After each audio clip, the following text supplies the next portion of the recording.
Hello, I'm your host, Jill Sly. I've developed this podcast to share with the world the benefit of making an investment in your public speaking. I am so lucky to have a team of wonderful people working with me. Through these podcasts, I bring you experienced speakers who have either taken my class or whom I've had the pleasure of working with. And today joining us is Mona Yeganegi. And Christina's going to introduce our wonderful guest today. You got it, Jill. As a certified clinical child psychologist specialist who trained at Yale University Hospital, Mona Yeganegi is an advocate for youth mental health and well-being. For more than a decade, Mona has acted as a broadcast journalist and news and sports presenter for major international multi-sport events and organizations. Mona is currently a Harvard graduate student completing her master's degree in journalism with minor studies in business communications, digital storytelling, and international politics and relations. And now back to Jill in the studio. Thanks, Christina. Mona, it's so good to see you. And the last time we saw each other, we were in a Zoom room. Do you want to share with the audience how we actually know each other? That's right. Hello, everybody. It's my pleasure to be here and to see you again and speak with you, Jill.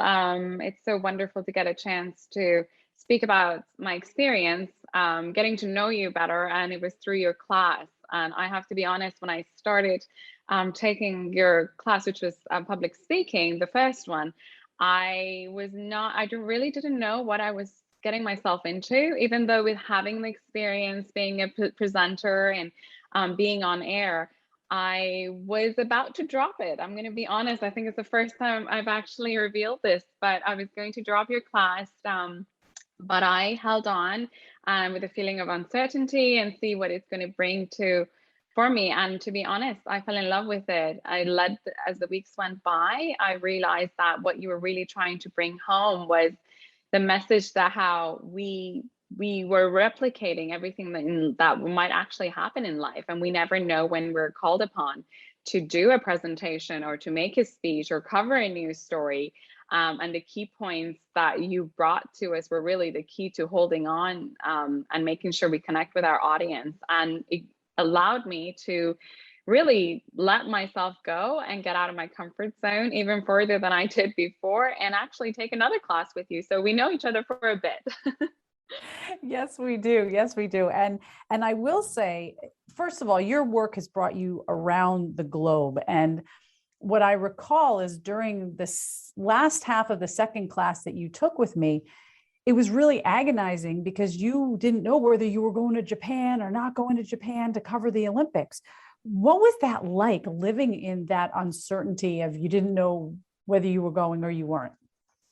It was definitely really challenging because you were in, your course wasn't the only course that I was taking. And with COVID pandemic, we came out of nowhere. None of us, I think anyone in the world were expecting what was about to hit and what was really going to be sticking around even this long now. And the Olympic was being postponed and the schedule of it, possibly being canceled. So it was really stressful because it was an important event for me. I had a higher position and I was working for the international broadcasting for the IOC, really the main broadcasting services. And I really was holding every hope that I had to make sure this event does happen. But there was a lot of other classes and I was trying to juggle and having meetings that was 13-hour difference. So it was a challenge, but I'm so glad that he went on and I was allowed to sort of partake in it. Yeah, and we're going to ask you more about that in a minute. But first, I want to dive a little bit deeper into the fact that you came from this journalistic background. And from what I've learned from a lot of the people that I've worked with in that industry, you develop a very thick skin. And I used to say the same thing about selling trucks in New York in the 5 boroughs. I came up to Boston and I shed a skin about 2 inches thick. And what I found so rewarding about watching you go through the courses and watching you speak was you stepped so far outside of your comfort zone. And when you were extemporaneously speaking, it was a lot different from what you had spent training for years how to do in journalism. And just for our audience members, my definition of extemporaneous speaking is giving a presentation from a well-structured outline that's based on an organizational speech pattern. So it's not memorized and it's not written out. Can you share with us, how did you get through that? Because watching you was incredible, because you really pushed the throttle on so many things. Bring that to life for us. Yeah, I mean, in some way, through your class, there's sort of all these microscopes on every word that we were saying, and you were listening extra closely to everything that was said. And in journalism, every word that we speak does have that power, and can impact many lives in some way or form. But through journalism, I mean, when you're an anchor or you're a presenter, at many times you're given a script, or you have a teleprompter. But even with those, sometimes the teleprompters don't work as you hope.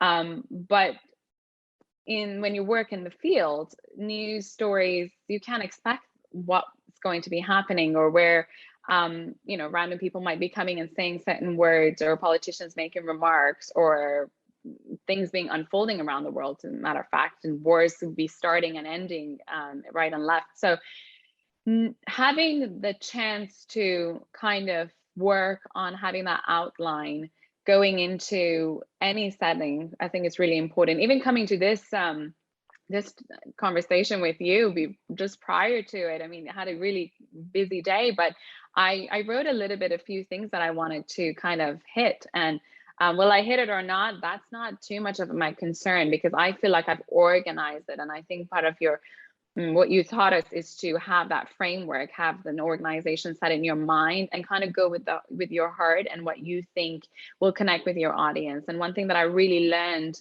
in your class, or kind of recognized more at the end, wasn't because the audience doesn't really know what you're saying or was originally in your plan or not. They don't know what you forgot to say even. But they look at you at times. Sometimes they listen to you, but they can get a good sense of if your words are coming from the heart or not. And that message goes across and connects and resonates with people, and it sticks. And I want my work to be memorable more than anything else. Of course, factual, but memorable. Well, your speeches were memorable. I see hundreds and hundreds and hundreds of speeches a semester, and I could specifically tell you what one of yours was about. I do want to rewind a little bit, and let's talk more about this experience in Japan, and tell us about your position with the Olympics and what you did, and share with us all the good stuff. Yeah, I would love to. It was an absolutely memorable experience, which included challenges. I have to make sure I add that into it. I have been to 8 Olympics and Paralympics thus far, and none of them were anything alike. And aside with the Olympics, I've worked at World Cups and different tennis opens, and so more than 25 plus events, international events, and all very on big stages. I knew that this would be really different than the other Olympics. I've never had been to Japan. I was really excited. I had all these hopes. And I think most of us who were signed up to go or asked to go, we had all these ideas that what we were going to do in the country and how the games were going to be unfolding. I honestly had a lot of expectations going into it initially, but when COVID pandemic happened, my expectations sort of fell, because I wasn't expecting too much from a country that was also suffering from the pandemic. But at the end of it, I think Japan did an amazing job in hosting the games. And I think one of the sad points of the whole event was that the world couldn't come. The rest of the people couldn't come and actually enjoy, because Japan is an absolutely beautiful country. The culture is extremely rich. The people are absolutely lovely and respectful, and just they have great sushi, of course. I know many people will love to have more of that. But to all honesty, jokes aside, it's one of those places that, like many other countries in the world, it's a must go. And during the Olympics, the borders are absolutely they disappear, and you look at each other and you can start a conversation in the street just because you have an accreditation around your neck, or you are an audience member, or you work for the games.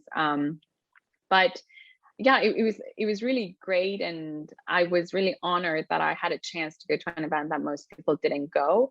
And my role was, I was one of the deputy broadcast venue managers for the International Olympic Committee broadcasting. So basically, they're the host broadcasting. Every footage that you see on air and other guest broadcasters or rights holder like NBC coming from United States. They always have a huge crew that they come, and I worked with the NBC colleagues who were fantastic. So every footage really goes through the Olympic broadcasting, and I had to make sure that from the journalistic aspect of it, everything was set. From the logistics side, we deal with the security, with the ceremonies team, with athletes, with the little details that I could go on and on and on. And at the end, you might be like, so what do you do exactly?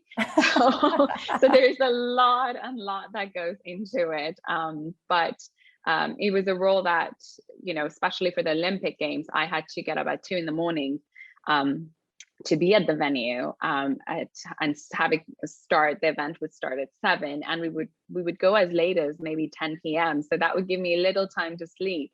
And it had its challenges because, again, you're in a country that you might not be familiar with the language or the culture, which I absolutely love that part of it. But you also meet so many different people from around the world, again, which I really do love. But you have to be really good at balancing and kind of reading how to respond to everyone appropriately according to the ways they are used to. If someone's coming from North America or someone coming from Europe or someone has been there in Asia, they do things quite differently, even though you see each other and you work at many events. And I think there were many challenges that I had to go, very difficult moments during the Olympics and Paralympics, where I had to remind myself of my own values. Regardless of how high my position might be, I always try to make sure that people remember me as someone that did their job well, obviously, but also was kind and respectful. Those were the things that I was really dear to my heart. And it bothered me when I was exposed to individuals that might not have shared that value, and we would have a little bit of a clash.